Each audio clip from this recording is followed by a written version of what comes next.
Hello everyone. आज हम एक वीडियो लेकर आए हैं जीएसटी से संबंधित, जिसमें हम डिस्कस करेंगे जीएसटी काउंसिल के बारे में। आप तो जानते ही हैं जीएसटी हमारा 2017 जुलाई से 1 जुलाई से शुरू हो गया था, जो पूरे इंडिया में एप्लीकेबल था। लेकिन इसका सब कुछ देखना, इनकी पॉलिसीज डिसाइड करना, जीएसटी के कितना टैक्स रेट रहेगा, सब कुछ जो समस्याएं आ रही हैं उसको कैसे दूर करा जाए, ये सब काम जीएसटी काउंसिल का होता है। जीएसटी परिषद कहा करते हैं इसको। और इसका जो सबसे बड़ा ऑफिसर होगा, जो चेयरपर्सन माना जाएगा, वो हमारे फाइनेंस मिनिस्टर रहते हैं, जो इंडिया के वित्त मंत्री हैं। वो इस जीएसटी काउंसिल के चेयरमैन माने जाते हैं। तो हम शुरू करते हैं।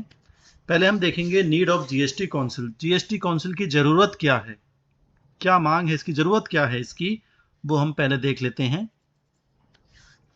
तो आप देखेंगे कि जो goods and services tax council यानी जीएसटी काउंसिल जो हम कहते हैं, ये संवैधानिक संस्था है, कॉन्स्टिट्यूशनल बॉडी है, जो सारे प्रबंध देखती है जीएसटी से संबंधित। इसमें टैक्स का दर क्या होगी, टैक्स रेट्स क्या होंगे, प्रशासन या एडमिनिस्ट्रेशन किस तरह से चलेगा, और जो भी उससे रिलेटेड मैटर हैं वो सब जीएसटी काउंसिल देखा करती है। तो इसलिए इसको कॉन्स्टिट्यूशनल बॉडी कहा जाता है कि ये संवैधानिक संस्था है, संसद द्वारा बनी हुई है। और जो जीएसटी से संबंधित जितने भी प्रॉब्लम्स हैं, मुद्दे हैं, केंद्र और राज्य सरकार को सिफारिशें करने के लिए एक संवैधानिक निकाय ये माना गया है। जो जीएसटी काउंसिल डिसाइड करेगी, फिर वो सरकार को बताया जाता है, सरकार को सही लगता है तो उसको वो इम्प्लीमेंट कर देते हैं। जो भी समस्याएं हैं, जो भी कोई नई चीज़ इश्यूज आते हैं, कोई नीति बनानी है, कोई पॉलिसीज़ वगैरह बननी है, तो ये सब सरकार को बताएगी जीएसटी काउंसिल, और फिर उसको वो सरकार को सही लगेगा तो उसको लागू कर सकती है।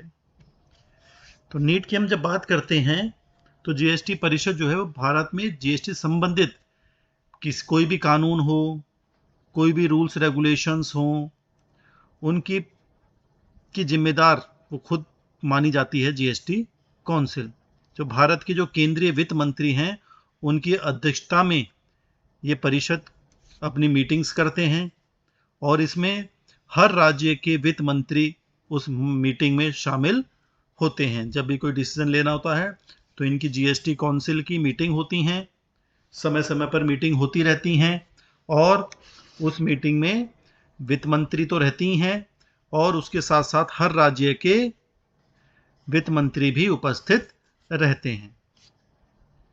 तो ये मेन कमेटी मानी जाती है, जो जीएसटी के कानून में कोई अमेंडमेंट करना है, कोई चेंजेस करने हैं, कुछ कानून नया बनाना है, कुछ रेगुलेशंस नए बनने हैं, नई रूल्स रेगुलेशंस बनने हैं, वो सब ये कमेटी जो जीएसटी काउंसिल है वो देखती है। आगे हम बात करते हैं, as the key decision making body GST council क्या पता लगाती है, कितने करे की दरें रहेंगी, टैक्स रेट रहेंगे, कुछ वस्तुओं पे हमें छूट देनी है तो वो कौन सी वस्तु रहेंगी और उन पर क्यों छूट देनी है। जीएसटी रिटर्न भरना होता है। जीएसटी रिटर्न का मतलब जो भी व्यापारी होते हैं उनको हर महीने या क्वार्टरली या हाफ ईयरली, छमाही हो गई या एनुअल, उनको अपने फॉर्म भरने पड़ते हैं सरकार को, जीएसटी डिपार्टमेंट को। तो उनकी डेट्स क्या क्या रहेंगी, और कुछ राज्यों के लिए जो कर कानून वगैरह हैं, कुछ राज्यों के लिए जो प्रावधान हैं, वो सब ये जीएसटी काउंसिल डिसीजन लेती है।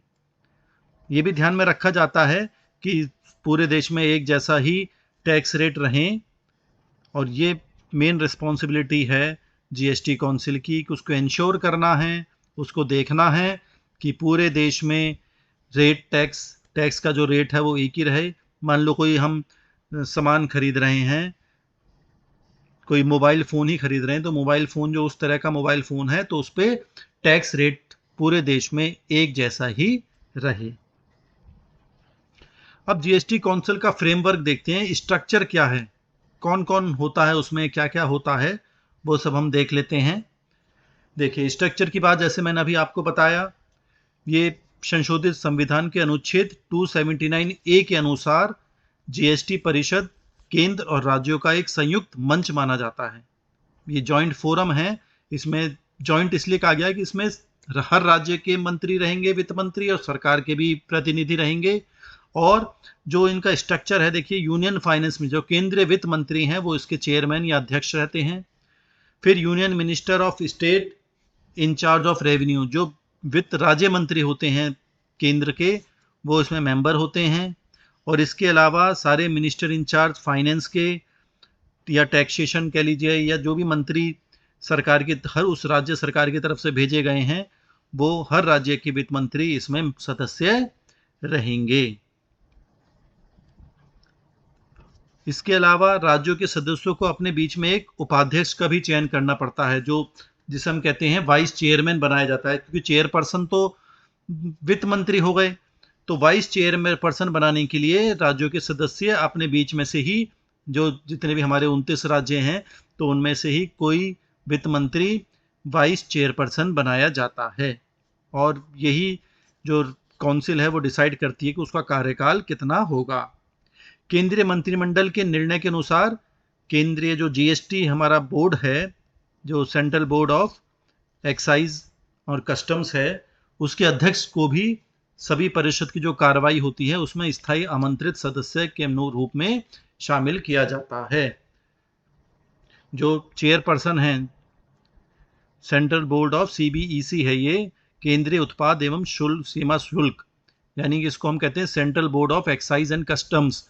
तो उसका जो चेयरपर्सन है, क्योंकि एक्साइज कस्टम्स भी टैक्स ही माने जाते हैं, तो इसलिए उसके चेयरपर्सन को भी सभी मीटिंग्स में बुलाया जाता है।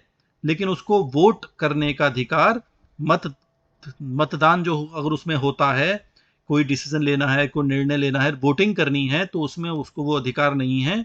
केवल उसको वहां पर उपस्थिति दिखानी है, उपस्थित रहना होता है।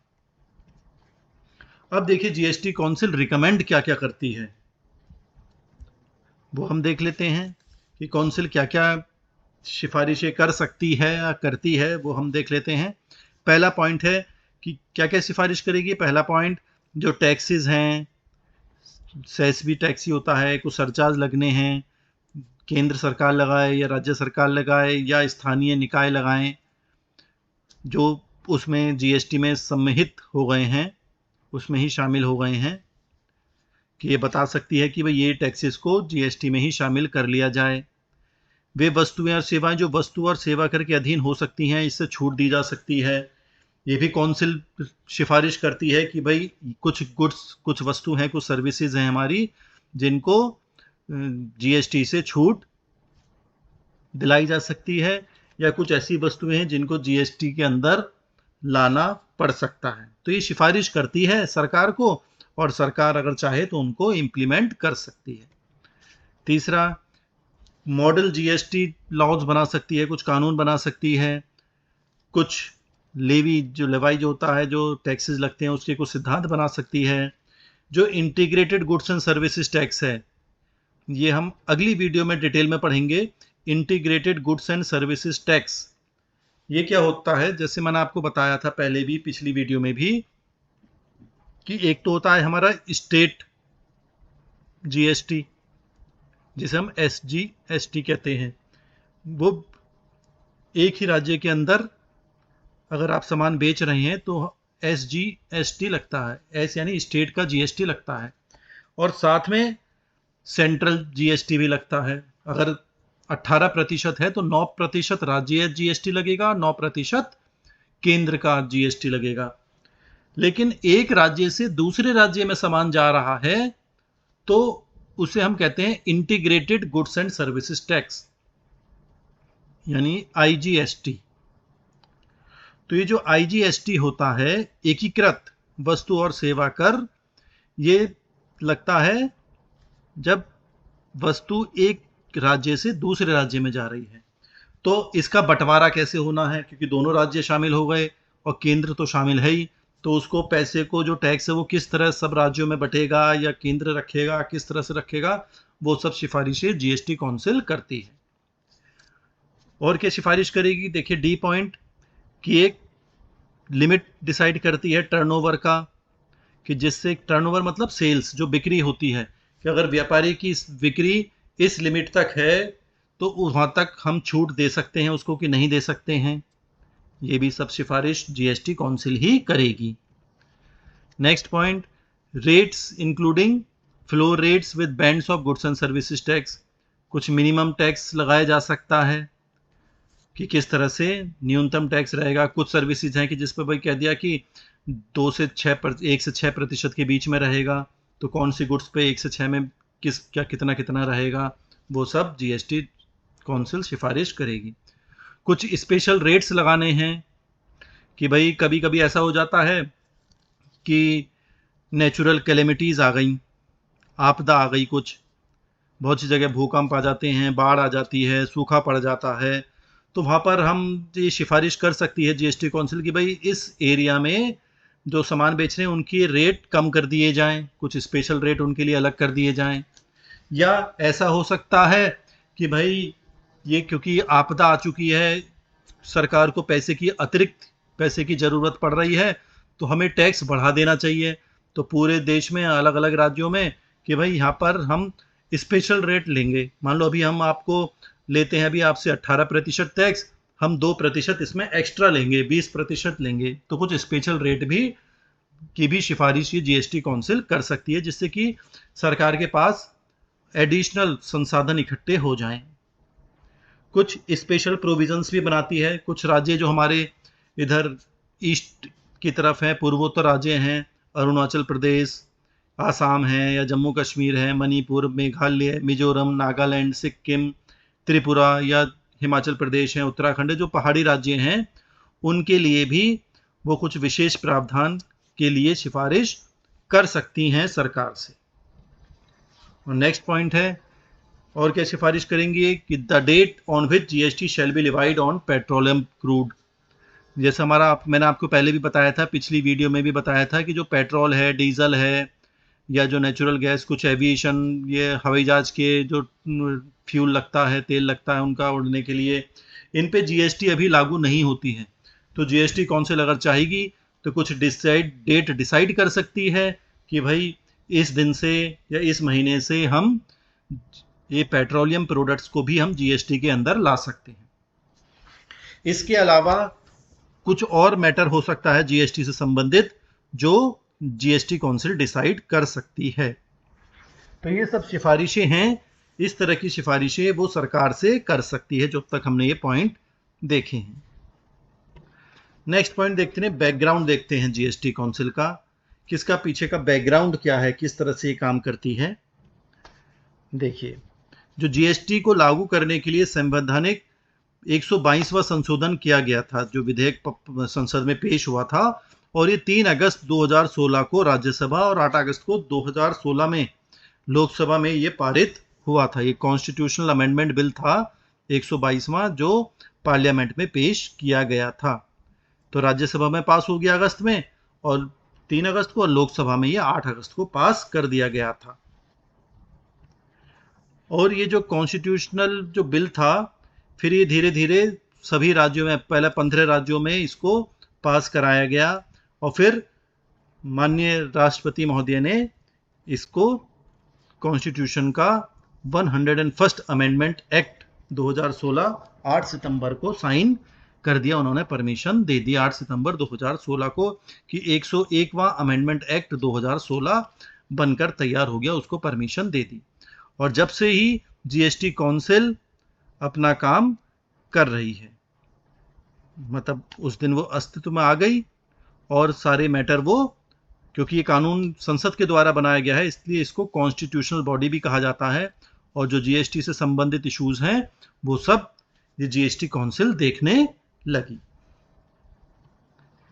जो अमेंडमेंट, फिर एक आर्टिकल था 279A, उसमें भी कुछ इसमें अनुच्छेद जोड़ा गया। ये 279A, ये अनुच्छेद राष्ट्रपति को एक आदेश द्वारा जीएसटी परिषद गठित करने का अधिकार देता है कि भाई प्रेसिडेंट चाहें तो अपना एक ऑर्डर निकालेंगे और जीएसटी परिषद को गठित करने का अधिकार दे दिया। उसके बाद प्रेसिडेंट ने 2016 में आदेश जारी किया और परिषद का ये गठन हो गया। परिषद मतलब जो जीएसटी काउंसिल है। और इसका सचिवालय जो सेक्रेटरीट बनाया गया है, जो मेन ऑफिस बनाया गया है, वो दिल्ली में बनाया गया है। और इसमें केंद्रीय राजस्व सचिव परिषद के पदेन सचिव के रूप में कार्य करते हैं। जो यूनियन रेवेन्यू सेक्रेटरी, जो आईएएस ऑफिसर होते हैं बड़े, वो इसमें सेक्रेटरी का काम करते हैं। जो हमारे आईएएस ऑफिसर होते हैं रेवेन्यू सर्विसेज में ये काम करते हैं। यूनियन रेवेन्यू सेक्रेटरी बनाया जाता है उनको। जो सीनियर आईएएस ऑफिसर हो जाते हैं वो इसके सेक्रेटरी माने जाते हैं। अब जो सेक्रेटरी बन गए तो सेक्रेटरीट बना हुआ है, दिल्ली में बना हुआ है, नई दिल्ली में। तो उस सेक्रेटरीट के बारे में भी हम कुछ जानकारी ले लेते हैं। देखिए, जब ये 12 सितंबर 2016 को यूनियन कैबिनेट ने, जो हमारे प्रधानमंत्री हैं उनकी अध्यक्षता में, जीएसटी काउंसिल को अप्रूव कर दिया गया और एक सेक्रेटरीट बनाया गया। तो इसमें जीएसटी काउंसिल से संबंधित 279A एक आर्टिकल उसमें जोड़ा गया संविधान में। और जीएसटी काउंसिल सेक्रेटरीट का ऑफिस ये बताया गया कि ये नई दिल्ली में होगा। और इसके सेक्रेटरी रेवेन्यू जो है वो ex officio secretary to the GST council. जो रेवेन्यू सेक्रेटरी हैं देश के, वो जीएसटी काउंसिल के एक्स ऑफिशियो सेक्रेटरी रहेंगे, पदेन सचिव के रूप में वो काम करेंगे। और क्या डिसाइड करा गया? Inclusion of the chairperson. जो सेंट्रल बोर्ड, जैसा मैंने अभी पीछे बताया कि सेंट्रल बोर्ड ऑफ एक्साइज और कस्टम के जो चेयरपर्सन हैं वो इसमें परमानेंट इन्वाइटी रहेंगे, कि वो मीटिंग्स में, जीएसटी की काउंसिल की जो मीटिंग होगी उसमें वो उपस्थित रहेंगे और अपनी राय मशवरा वो दे सकते हैं। एक पोस्ट बनाई गई एडिशनल सेक्रेटरी की जीएसटी काउंसिल में, जो जीएसटी सेक्रेटरीट में बैठेंगे, एडिशनल सेक्रेटरी रहेंगे। तो ये भी आईएएस ऑफिसर ही होते हैं। और 4 पोस्ट बनाई गई कमिश्नर्स की in the GST council secretariat. ये भी जॉइंट सेक्रेटरी लेवल के ही अधिकारी हैं। सब अधिकारी जो हैं वो आईएएस ऑफिसर होते हैं। जो प्रशासनिक सेवा वाले बड़े अधिकारी, सीनियर ऑफिसर्स होते हैं। तो इस तरह से देखिए, चेयरपर्सन भी रहेंगे, उसमें सेक्रेटरी बनाए गए, सेक्रेटरी रहेंगे, सेंट्रल बोर्ड ऑफ एक्साइज और कस्टम के चेयरपर्सन भी आया करेंगे मीटिंग में, एक एडिशनल सेक्रेटरी रहेंगे, जो और 4 पोस्ट कमिश्नर्स की रहेगी जीएसटी काउंसिल सेक्रेटरीट में। ये सब इनका ऑफिस रहेगा। अब सोचिए इनके ऊपर कितनी जिम्मेदारी हो जाती है। बड़े बड़े ऑफिसर्स हैं, सारी नीतियां इनको बनानी हैं, देखनी हैं, और इनको जीएसटी काउंसिल में सब ये चीज़ बतानी है। और फिर जीएसटी काउंसिल में जो हमारी जो अध्यक्ष रहेंगे, वित्त मंत्री भारत सरकार के, वो और हर राज्य के मंत्री रहेंगे, वो फिर सिफारिश करेंगे और सरकार से कहेंगे कि भाई ये चेंजेस करने की आवश्यकता है। और जब गवर्नमेंट को लगेगा कि हाँ ये सही है तो वो चेंजेस कर सकते हैं। अब जो कैबिनेट ने डिसाइड ये भी करा कि मंत्रिमंडल जीएसटी परिषद सचिवालय के आवर्ती और गैर आवर्ती खर्चों को पूरा करने के लिए पर्याप्त धनराशि उपलब्ध कराने का भी निर्णय लिया। कि भाई जब ये सेक्रेटरीट बन गया, इतने ऑफिसर्स भी अपॉइंट हो गए, तो उनसे रिलेटेड खर्चा भी तो होगा। कुछ आवर्ती होंगे, रिकरिंग खर्चा होगा, कुछ नॉन रिकरिंग। रिकरिंग का मतलब जो बार बार खर्चे होते हैं, कुछ ऐसे खर्चे जो एक बार ही हो गए। तो सेक्रेटरीट बन गया, सारा स्टाफ रख लिया गया, तो उससे संबंधित खर्चे भी होंगे, तो उसके लिए फंड्स की व्यवस्था भी की गई। तो इसलिए, और इसमें जो ऑफिसर्स आएंगे, जैसे मैंने बताया ना, सभी आईएएस ऑफिसर्स होते हैं, तो ये सब डेपुटेशन पर आ जाते हैं, प्रतिनियुक्ति पर। कि हर राज्य में अच्छे अच्छे ऑफिसर्स होते हैं, वो चाहें तो अप्लाई कर सकते हैं और राज्य सरकार से कुछ सालों के लिए, 1-2 साल या जो भी टाइम होगा, वो केंद्र सरकार में नौकरी करने चले जाते हैं। जैसे मान लीजिए आप उत्तर प्रदेश में रहते हैं, तो उत्तर प्रदेश के कोई आईएएस ऑफिसर होंगे, वो दिल्ली में जाके यहाँ पर ये सेक्रेटरी बन सकते हैं, जीएसटी काउंसिल में काम कर सकते हैं। तो उसे हम क्या कहते हैं कि जो एक नौकरी कर रहे हैं और दूसरी जगह चले गए हैं, तो उसे डेप्यूटेशन पे जाना कहा जाता है, कि प्रतिनियुक्ति पर चले गए हैं। पहले से नौकरी वो कर रहे हैं, लेकिन यहाँ से वो एक तरीके से छुट्टी लेकर, रिलीव होकर दूसरी जगह केंद्र सरकार में वो नौकरी करने चले गए। अब हम सेक्रेटरीट की वर्किंग देख लेते हैं कि किस तरह से सेक्रेटरीट वर्क करता है, काम करता है, वो भी देख लेते हैं। देखिए, goods and services tax council जो होगा हमारा, ये जो सेक्रेटरीट था, सचिवालय कह सकते हैं, सेक्रेटरीट को हम सचिवालय भी कहा करते हैं, ये 12 सितंबर 2016 को स्थापित हो गया था, जो नई दिल्ली में रहा। नई दिल्ली में ऑफिस है इसका। और इसको क्या क्या काम दिए गए कि भाई सारी मीटिंग्स को, जीएसटी काउंसिल की जो मीटिंग है उनको ऑर्गेनाइज कराना है।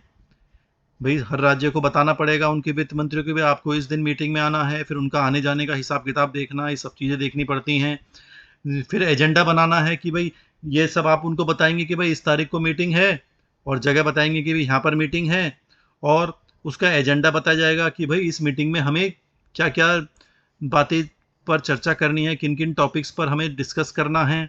और फिर उसके बाद माइन्यूट्स बनाए जाएंगे। माइन्यूट्स का मतलब होता है कि जो बैठक की गई उनका पूरा हिसाब किताब की क्या क्या निर्णय लिए गए, पूरी मीटिंग में क्या क्या हुआ, उसे माइन्यूट्स कहा करते हैं, माइन्यूट्स ऑफ द मीटिंग। फिर फॉलोइंग अप द इम्प्लीमेंटेशन, जो डिसीजन लिए गए, जीएसटी काउंसिल जब मीटिंग हुई, सभी राज्यों के वित्त मंत्री रहे, सब लोग रहे, उन्होंने जो निर्णय लिए गए उनको किस तरह से लागू किया जाना है उसको भी देखा जाएगा। और examining various representations relating to GST law, कुछ हर एक राज्य में कोई समस्या होती है तो वो जीएसटी से संबंधित, तो उनके वित्त मंत्री या जो उनके साथ आए हुए लोग हैं वो बताएंगे कि भाई हमारे यहाँ यही समस्या आ रही हैं, तो उन समस्याओं को भी उन संबंधित विभाग वाले देखेंगे। अब देख लेते हैं सेक्रेटरीट क्या क्या और काम करता है। वो बीच बीच में नेशनल कोऑर्डिनेशन मीटिंग्स भी बुलाया करते हैं, और सेक्रेटरीट के वर्क, सचिवालय के कार्य और भी हैं, वो भी देख लेते हैं कि व्यापार और मंत्रालयों से प्राप्त अभ्यावेदनों का प्रसंस्करण भी वो देखते हैं। प्रोसेसिंग ऑफ रिप्रेजेंटेशंस, कि जो अलग अलग है, कुछ सरकार हैं या कुछ अलग अलग जो हमारे बड़े बड़े बिजनेसमैन हैं, वो भी कुछ चीज़ें चाहते हैं कि भाई ये कुछ इसमें चीज़ें सही नहीं हैं, तो वो भी सरकार को कुछ अपना लेटर भेज देते हैं कि भाई ये चीज़ें सही होनी चाहिए, अपनी मांग रख सकते हैं। तो ये सब मांग वगैरह जो आती हैं इनको ये जीएसटी काउंसिल देखा करती है कि भाई अलग अलग जगह से क्या क्या कुछ शिकायतें आ रही हैं, कुछ कंप्लेंट आ रही हैं, तो वो देख सकते हैं उनका किस तरह से निवारण करा जाए। क्योंकि भाई जब हम बिजनेस कर रहे होते हैं, व्यापारियों को ही पता होता है कि क्या क्या समस्याएं आ रही हैं, वो सरकार को बताते हैं, अगर सरकार को सही लगता है तो उनको वो उन शिकायतों का निवारण कर दिया जाता है। दूसरा है जीएसटी इम्प्लीमेंटेशन कमेटी बनती है एक। तो जीएसटी काउंसिल जो है उसने अपनी कुछ पावर्स जीएसटी इम्प्लीमेंटेशन कमेटी को दे रखी है। जीएसटी कार्यान्वयन समिति बना दी गई कि भाई जीएसटी काउंसिल तो बड़ी लेवल की हो गई नीचे, लेकिन नीचे कमेटी बना दी जाती हैं जो ये सब क्रियान्वयनों को देखती हैं। तो जो भी अर्जेंट एकदम कोई परेशानी आ जाती है या कोई प्रोसीजरल मैटर आ गया है, तो वो ये सब शक्तियां जीएसटी काउंसिल ने जीएसटी कमेटी को दे रखी हैं, और वो जीएसटी मीटिंग्स, काउंसिल की मीटिंग्स में ये बात रख सकते हैं। Such decisions are then brought to the next meeting of the GST council. तो ये जो मुद्दे हैं, ये निर्णय लेने का काम जीआईसी को दे दिया गया, यानी कि जीएसटी इम्प्लीमेंटेशन कमेटी को दे दिया गया, और जो भी उन्होंने काम करा, जो डिसीजन लिए गए, वो अगली जीएसटी काउंसिल मीटिंग में इसको वो रखेंगे कि भाई हमने ये डिसीजन लिए गया, इसकी जानकारी वो अगली जीएसटी काउंसिल मीटिंग में बताएंगे। एक आईटी ग्रीवेंस रिड्रेसल कमेटी भी बनाई जाती है, आईटी शिकायत निवारण समिति। ये आईटी इंफॉर्मेशन टेक्नोलॉजी है, सूचना प्रौद्योगिकी, जो इंटरनेट से रिलेटेड, वेबसाइट से रिलेटेड जो समस्याएं आती हैं। कभी कभी ऐसा होता है ना कि भाई हम फॉर्म भर रहे हैं, फॉर्म गलत भर गया, या फॉर्म भरते भरते बीच में ही अटक गया, या आखिरी तारीख निकल गई कि भाई वेबसाइट ही रुक गई, वेबसाइट बंद हो गई। तो ये जो समस्याएं हैं जो कंप्यूटर से रिलेटेड हैं, वेबसाइट से रिलेटेड हैं, इंटरनेट से रिलेटेड हैं, वो जो समस्याएं हैं वो ये आईटी शिकायत निवारण समिति देखा करती है। Means IT grievance redressal committee इसको देखती है। तो ये 2018 में बनाई गई थी, और ये जो भी कार्य करेंगे वो, इनको भी कुछ शक्तियां दी गई हैं सरकार की तरफ से, जो परिषद की तरफ से, काउंसिल की तरफ से। और सारा जो सिस्टम होता है, काउंसिल की मीटिंग्स होती हैं, उसमें भी इंफॉर्मेशन टेक्नोलॉजी, आईटी, इंटरनेट वगैरह सब चीज़ें चाहिए होती हैं, वो सब का भी कार्य ये देखते हैं। तो ये कमेटी हेल्प करती है कि भाई जो सारी मीटिंग्स हैं वो सही से हों, कोई बीच में वेबसाइट की समस्या आ रही है, कोई समस्या आ रही है, उसको वो देख सकती है। फिर एक सेक्रेटरीट का एक वर्किंग ये भी है कि formation of group of ministers, मंत्रियों के समूह बनाया जाता है। काउंसिल बनाती है कि कुछ मंत्रियों का ग्रुप बना दिया जाता है कि अलग अलग कमेटी बना दी जाती है उनकी भी, कि भाई तुम इसको जीएसटी में ये मैटर देखोगे, तुम ये वाला मैटर देखोगे, तुम कुछ और मैटर देखोगे। तो अब तक इस तरह से 19 इन्होंने गवर्नमेंट ग्रुप ऑफ मिनिस्टर्स की मीटिंग ये बनाई गई थी, ग्रुप बनाए गए थे, जिसमें सब 9 इस समय काम कर रहे हैं, सक्रिय हैं। और ये एड्रेस है, देखेंगे आप, जीएसटी काउंसिल का सेक्रेटरीट का ऑफिस है कि ये 5th फ्लोर टावर 2nd है, जीवन भारती बिल्डिंग है, जनपथ रोड, कनॉट प्लेस में। कनॉट प्लेस आपने सुना होगा दिल्ली में। और ये फ़ोन नंबर है उनका, ये ईमेल दे रखा है। तो ये जीएसटी काउंसिल का यहाँ पे ये सेक्रेटरीट यानी सचिवालय बना हुआ है। अब हम देखते हैं कि जीएसटी काउंसिल मीटिंग होती हैं तो किस तरह के निर्णय वहाँ पर लिए जाते हैं, वो हम देख लेते हैं। देखिए, जीएसटी काउंसिल मीटिंग हो रही है, वो अपनी मीटिंग्स में सारे डिसीजंस लेंगे। किस तरह के डिसीजंस लेंगे, कब लेंगे, ये देख लेते हैं पहले। कि जो डिसीजंस लिए जाएंगे वो जो हैं, पहली बात कि मिनिमम कुछ पर्सन्स की ज़रूरत है। ये नहीं कि 4 आदमी आ गए और निर्णय ले लिए गए। तो कोरम तब माना जाएगा पूरा जब आधे सदस्य उसमें उपलब्ध होंगे, यानी जितने राज्य हैं या जो जो व्यक्तियों को उसमें मीटिंग में बुलाया जाता है उसमें से आधे सदस्य उपस्थित होने चाहिए, तब मीटिंग शुरू होगी, वरना मीटिंग शुरू नहीं होगी। ये देखिए, कोरम शब्द लिखा गया है, quorum for conducting a meeting. Quorum का मतलब होता है कि कुछ मिनिमम सदस्य, मिनिमम मेंबर्स उस समय उपस्थित रहने चाहिए। ये मिनिमम नंबर है कि इतने व्यक्ति, इतने लोग वहाँ पर उपस्थित रहने चाहिए। अगर उससे कम हो गया तो फिर मीटिंग शुरू नहीं हो सकती। और जो भी डिसीजन लिया जाएगा वो मेजॉरिटी से लिया जाएगा।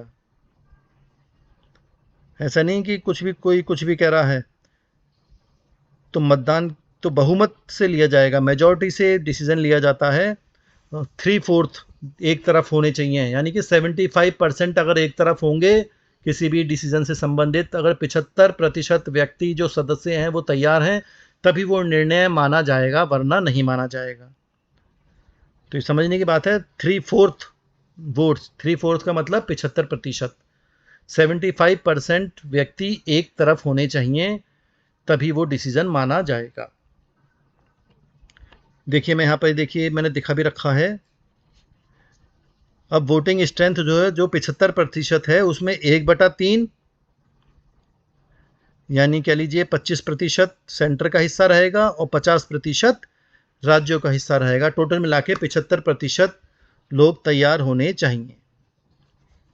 और देखिए साइड में मैंने ये भी दिखा रखा है, जीएसटी काउंसिल में चेयरपर्सन फाइनेंस मिनिस्टर है हमारे यूनियन वाली, minister of state for finance भी हैं, one of the state finance ministers रहते हैं, और जो वाइस चेयरपर्सन होता है, मेंबर्स, हर एक राज्य का वित्त मंत्री रहता है। तो जो भी डिसीजन लेना है 75% डिसीजन माना जाएगा। 75% लोग तैयार हों, उसमें 25%, 75 में 25% होंगे केंद्र सरकार की तरफ के और 50% होंगे राज्य सरकार की तरफ से व्यक्ति, और दोनों मिला के 75% हो गया। 75% व्यक्ति तैयार हैं तो वो डिसीजन लिया जा सकता है। यही देखिए मैंने यहाँ पे लिख रखा है कि केंद्र सरकार के वोट का महत्व, बैठक में डाले गए कुल वोटों का 1/3 माना जाएगा और सभी राज्य सरकारों का 2/3 माना जाएगा, जितने भी वोट पड़े हैं।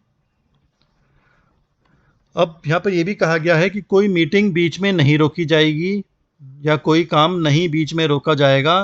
कि भाई कि यहाँ पर कोई वैकेंसी थी कि जो संविधान है काउंसिल का, उसमें इतने लोग होने चाहिए, लेकिन एक व्यक्ति की एक पोस्ट खाली पड़ी है, तो खाली पड़ी है तो इसका मतलब ये नहीं कि कोई काम ही बंद हो जाएगा, ऐसा नहीं माना जाएगा, वो काम चलता रहेगा। या किसी पर्सन का अपॉइंटमेंट गलत तरीके से हो गया है, कोई मेंबर गलत तरीके से बन गया है, तो हम कहेंगे भी ये तो आदमी गलत तरीके से बन गया, तो पूरा काउंसिल का काम बंद कर दिया जाए, कोई कार्रवाई बिल्कुल बंद कर दी जाए, तो ऐसे नहीं होगा। एक अगर आदमी गलत अपॉइंट हो गया है तो ये नहीं है कि काम बंद हो जाए, काम चलता रहेगा। या कोई ऐसी कोई प्रक्रियात्मक जो कोई प्रोसीजरल इरेगुलरिटी हो गई है उसकी वजह से भी, जिससे कि कोई मेन केस पे अफेक्ट ना पड़ रहा हो, तो भी काउंसिल मीटिंग बीच में नहीं रोकी जाएगी या बीच में या उसका कार्यक्रम नहीं रोका जाएगा। तो ये छोटी बातें हैं, तो इसकी वजह से किसी भी मेन डिसीजन पे अफेक्ट ना पड़ रहा हो तो काउंसिल की मीटिंग या काउंसिल के कार्य जो हैं वो बीच में नहीं रोके जाएंगे। अब हम बात करते हैं विज़न की। देखिए, दो चीज़ें होती हैं, विज़न और मिशन, कि जीएसटी काउंसिल ने क्या विज़न बना रखा है कि हम किस जगह पर पहुंचना। विज़न क्या होता है कि एक लॉन्ग टर्म एक बात है कि जैसे कोई आप पढ़ाई कर रहे हैं तो एक आपका विज़न होगा कि हाँ, मैं इतने साल बाद मैं चाहता हूँ कि मैं इस लेवल पर पहुँच जाऊँ, इतना बड़ा ऑफिसर बन जाऊँ या मैं इतना बड़ा बिजनेसमैन बन जाऊँ। तो ये आपका विज़न है कि हम अपने आप को कहाँ पाएंगे, कि 10 साल बाद हम अपने आप को कहाँ पहुँचना या कहाँ देखना चाहते हैं, तो उसे हम विज़न कहते हैं। तो ये विज़न जीएसटी काउंसिल का भी विज़न है, to establish highest standards of cooperative federalism in the functioning of GST, कि जीएसटी काउंसिल में वो हायर स्टैंडर्ड्स स्थापित करना चाहते हैं, which is the first constitutional federal body है vested with powers to take all major decisions relating to GST. यानी कि जीएसटी परिषद क्या देखना चाहती है अपने आप को, कि वो इस स्तर पे पहुंचना चाहती है कि जीएसटी परिषद के कामकाज में सहकारी संघवाद के उच्चतम मानक स्थापित करना, कि हायर स्टैंडर्ड्स हम स्थापित कर सकें जो जीएसटी से संबंधित सभी प्रमुख निर्णय लेने की शक्तियों से संपन्न पहला संवैधानिक संघीय निकाय है। यानी कि वो ये देखना चाहते हैं कि हम जो भी कार्य कर रहे हैं वो हाईएस्ट स्टैंडर्ड्स के करें, अच्छे स्टैंडर्ड्स हम स्थापित करें, उच्चतम मानक स्थापित करें। ऐसी मिशन होता है कि विजन को पूरा करने के लिए हमें छोटे छोटे मिशन भी बनाने पड़ते हैं। मिशन शॉर्ट टर्म होते हैं कि भाई हमें अगले 6 महीने में हम क्या मिशन है हमारा, फिर अगले 6 महीने हम क्या काम करेंगे, फिर उससे अगले साल भर में हम क्या काम करेंगे, जिससे कि हम अपने विजन तक पहुंच जाएं। तो वो मिशन भी इन्होंने बना रखा है कि व्यापक परामर्श की प्रक्रिया द्वारा, क्योंकि मीटिंग्स होती हैं तो उसमें परामर्श होता है, सारे डिसीजंस लिए जाते हैं, कंसल्टेशन होता है, तो व्यापक परामर्श की प्रक्रिया द्वारा विकसित एक वस्तु एवं सेवा कर संरचना जो सूचना प्रौद्योगिकी संचालित और उपयोगकर्ता के अनुकूल है। तो ये मिशन है इसका, जीएसटी काउंसिल का, कि जो इंफॉर्मेशन टेक्नोलॉजी है, आईटी है, इंफॉर्मेशन टेक्नोलॉजी मैंने बताया ना, वेबसाइट से रिलेटेड, इंटरनेट से रिलेटेड, कंप्यूटर से संबंधित, हमारी ये इस तरह की ये सर्विस है जो ज़्यादा से ज़्यादा लोगों को उसका उपयोग कर सकें और सबके अनुकूल हो, कि सब इसको आराम से यूज़ कर सकें। ऐसा ना हो कि पहले शुरू में जब ये जीएसटी शुरू हुआ था तो लोगों को कितनी परेशानियां आई थी कि आपको ये फॉर्म भरना है, ये फॉर्म भरना है, इस वेबसाइट पे जाना है। अब सबको तो पता नहीं था कि भी किस तरह से करना है, तो उस समय बहुत परेशानियां आई थी। लेकिन अब क्योंकि इनका मिशन है कि हमें ये सब समस्याओं को दूर करना है, तो इंफॉर्मेशनल टेक्नोलॉजी की मदद से हम इस तरह से अपना प्रोसेस बना रहे हैं कि भाई सभी लोग आराम से इसको, सबके अनुकूल हो पूरा सिस्टम। तो इनका ये मिशन है। जीएसटी काउंसिल के हम कुछ रोल और फंक्शंस भी देख लेते हैं कि इनके क्या कार्य हैं। तो ये भी काफ़ी कार्य हैं इनके। जैसे पहले भी मैंने बताया कि कितने कितने इनको टैक्सेस लगाने हैं, कौन से टैक्स लगाने हैं, कौन से नहीं लगाने हैं, वो सब देखना है। कौन से गुड्स और वस्तुओं पे, सेवाओं पे इनको जीएसटी लगानी है या किन लोगों पे, किन वस्तुओं पर छूट देनी है। कुछ मॉडल जीएसटी लॉज हैं वो बनाने हैं, कुछ सिद्धांत बनाने हैं, ये सब चीज़ें इनको देखनी होती हैं।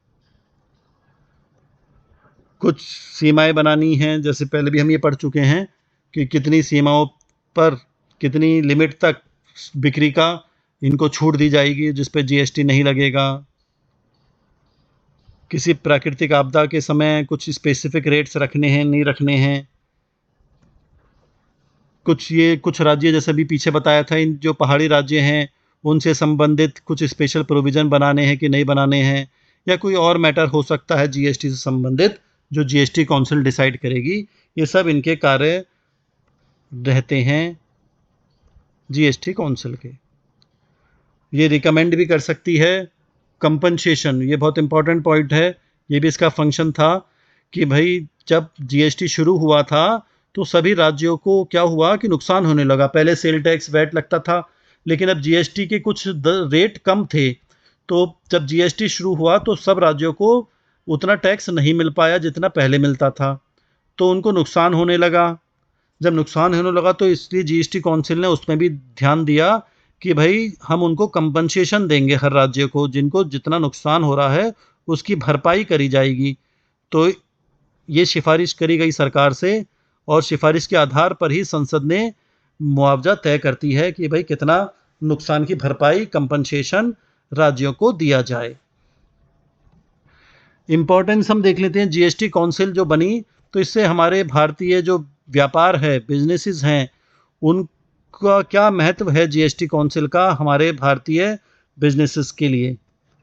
देखिए बहुत समझने की बात है, क्योंकि जीएसटी काउंसिल जो है वो बहुत ही इम्पोर्टेंट रोल प्ले करती है जीएसटी के इम्प्लीमेंटेशन में, जीएसटी को सही से लागू करने में। तो इसके जो निर्णय लिए जाते हैं वो भारत में जो जितने व्यवसाय हैं उन पे उसका प्रभाव पड़ता है। जो भी आप डिसीजन लेंगे, जीएसटी काउंसिल जो भी डिसीजन लेगा, हर बिजनेसमैन पे उसका इफेक्ट पड़ता है। तो क्या फ़ायदे हैं जीएसटी काउंसिल के जो डिसीजंस वो लेते हैं हमारे बिजनेसेस पर, ये देख लेते हैं। पहला है प्रेडिक्टिबिलिटी, पूर्वानुमेयता, यानी कि जीएसटी ने जब नियमित उनकी बैठक होती है, जीएसटी काउंसिल की नियमित बैठक होती रहती हैं, तो उसमें वो देखते हैं कि हमारा टैक्स रेट स्टेबल रहे। ये नहीं कि हर तीसरी बार हर महीने 2 महीने में हम अपने टैक्स को बदलते रहें, ऐसा नहीं होना चाहिए। तो टैक्स रेट फिक्स रहने चाहिए और क्लियर गाइडलाइंस होना चाहिए। तो इससे क्या होगा, जब क्लियर सब चीज़ रहेगी, कितना फिक्स रहेगा टैक्स रेट, ये सब व्यवसायियों को पता रहेगा, बिजनेस वालों को पता रहेगा, तो वो अपने हिसाब से अपना बिजनेस प्लान या अपना बजट वो बना सकते हैं, जिससे कि उनका कार्य आराम से स्मूथली चलता रहे। अब मान लीजिए हम एक्सपोर्ट करते हैं, मैं एग्जांपल लेता हूँ, जैसे हमें अपना सामान बनाया और वो विदेश में बेचना है, तो हमने रेट डिसाइड कर लिया कि 10 रुपये प्रति यूनिट हम बेचेंगे। या जैसे मोबाइल का काम करते हैं, मोबाइल हम विदेश में बेचेंगे तो 10,000 रुपये का हम मोबाइल बेचेंगे। अब उसमें मान लीजिए 1,000 रुपये का टैक्स भी जुड़ा हुआ है, तो सब मिला के 10,000 का हम बेचेंगे। अब पता लगा कि भाई जीएसटी के रेट सरकार ने बढ़ा दिए, 1,000 रुपये की जगह अब 1,500 रुपये लगेंगे। तो भाई हम 10,000 में बेचेंगे तो फिर जीएसटी का रेट बढ़ गया, 1,000 से 1,500 रुपये हो गया अमाउंट, तो फिर हमें 500 का नुकसान हो जाएगा। तो जब 500 का नुकसान हो जाएगा तो फिर तो गड़बड़ हो जाएगी। तो इसलिए अगर टैक्स रेट पहले से ही फिक्स रहेंगे, बार बार नहीं बदलेंगे, तो हम आराम से अपना प्राइस डिसाइड कर सकते हैं और आराम से हम अपने सामान को बेच सकते हैं। दूसरा है ईज ऑफ कंप्लायंस। इसमें क्या होगा कि जो हमारा जो एक्टिविटीज़ हैं, बिजनेसेस की एक्टिविटीज़ हैं, क्या क्या उन्हें फॉर्म भरने होते हैं, कि जब सामान एक जगह से दूसरी जगह जाता है, ई वे बिल बनाया जाता है। ई वे बिल बनाया जाता है, जो सामान एक जगह से दूसरी जगह जाता है, उसमें सारा डॉक्यूमेंट में लिखा होता है कि क्या सामान जा रहा है, कितना टैक्स दिया है, कौन भेज रहा है, कौन खरीद रहा है, कौन ये आपका ट्रैवल एजेंट है, कौन ट्रक जा रहा है, ये सब चीज़ें उसमें लिखी होती हैं। तो ये जीएसटी काउंसिल्स के जो डिसीजंस होते हैं, तो ये सब पेपर वर्क को आसान भी कर रहे हैं। आजकल हर चीज़, बहुत सारी चीज़ें ऑनलाइन भर दी जाती हैं, कंप्यूटर पे भर दी जाती हैं, उनके वेबसाइट पे, पोर्टल पर भर दी जाती हैं। तो ये बिजनेस वालों के लिए आसान रहता है, तो इससे समय भी बचता है और उनके पैसे भी बचते हैं, कि जितना पेपर वर्क कम रहेगा उतना ही फ़ायदा रहेगा। ट्रांसपेरेंसी भी बनी रहती है, पारदर्शिता भी रहती है, कि जो भी जीएसटी काउंसिल के डिसीजन होंगे वो बिल्कुल पारदर्शिता है, कोई पार्शलिटी भी नहीं है, किसी के फेवर में भी नहीं है। तो इससे जो लोग उससे संबंधित हैं वो फिर अपने अपने निर्णय उस हिसाब से ले सकते हैं। कोई चीज़ छिपने वाली नहीं है, सबके लिए फ़ायदे के लिए सारे निर्णय लिए जाते हैं। फिर अलाइनमेंट विद इंटरनेशनल स्टैंडर्ड्स, ये भी ध्यान में रखना है जीएसटी काउंसिल को, कि जो वो सिफारिश कर रहा है या जो निर्णय वो ले रहा है, जो डिसीजन वो ले रहा है, वो इंटरनेशनल लेवल के हिसाब से ही होने चाहिए। क्योंकि हम विदेश में भी अपना, क्योंकि आजकल तो एमएनसी मल्टीनेशनल कॉरपोरेशंस हैं, विदेशी कंपनियां भी हमारे यहाँ काम कर रही हैं, हमारी कंपनियां भी बाहर काम कर रही हैं। तो ऐसे निर्णय ना लें, ऐसे डिसीजन ना लें जो बाहर होते ही ना हो। हम केवल अपने देश से मतलब नहीं है, हमें पूरी दुनिया से के हिसाब से अपने निर्णय लेने हैं, डिसीजन लेने हैं। तो ऐसे डिसीजन लें जो विदेशी जो व्यापार करने वाले हैं, विदेशी लोग हैं, उनसे भी हमारा एक समन्वय, कोऑर्डिनेशन बन सके। तो इससे क्या होगा कि ग्लोबल मार्केट में, विदेशों में हमारी स्थिति में सुधार आएगा। तो ये सब चीज़ें इसकी इम्पोर्टेंस हैं बिजनेसेस के लिए। ये देखिए, अब ख़त्म कर रहे हैं अब हम अपना ये लेक्चर। यहाँ पर देखेंगे, देखिए किस तरह से इनकी जीएसटी काउंसिल की मीटिंग होती है। सभी राज्यों के वित्त मंत्री बैठे हैं, केंद्र के वित्त मंत्री बैठे हैं, जो सेक्रेटरी होते हैं, रेवेन्यू सेक्रेटरी, वो बैठे हुए हैं, चेयरपर्सन हैं उसके सीबीईसी के, सेंट्रल बोर्ड ऑफ एक्साइज और कस्टम्स के, वो सब बैठे हैं। ये मैंने ऐसी फ़ोटो बनाई, दिखा रहा हूँ मैं आपको कि इस तरह से देखिए इनकी मीटिंग्स होती हैं। ये हमारी फाइनेंस मिनिस्टर हैं, वित्त मंत्री श्रीमती निर्मला सीतारमण बैठी हुई हैं, और बाकी केंद्र के राज्य मंत्री बैठे हुए हैं, सब अधिकारीगण बैठे हुए हैं। देखिए किस तरह से अलग अलग जगह पे मीटिंग होती हैं, ये आप देख सकते हैं। ये सब राज्यों के मंत्री, ऑफिसर्स बैठे हुए हैं। ये देखिए इन्होंने फोटो सेशन भी हो रहा है। ये 2023 में इनकी मीटिंग हुई थी, 11 जुलाई को विज्ञान भवन में हुई थी ये मीटिंग। 50वीं मीटिंग हुई थी जीएसटी काउंसिल की। तो समय समय के साथ इनकी मीटिंग्स होती रहती हैं। तो उम्मीद है कि आपको अब ये सब समझ में आ गया होगा, जीएसटी काउंसिल किस तरह से कार्य करता है, कैसे कैसे वो निर्णय लेता है, कौन कौन उसके अधिकारी होते हैं, कौन कौन चेयरपर्सन होता है। ये सब चीज़ें मैंने आपको यहाँ पर समझा दी हैं। आप वीडियो को बार बार देखिए।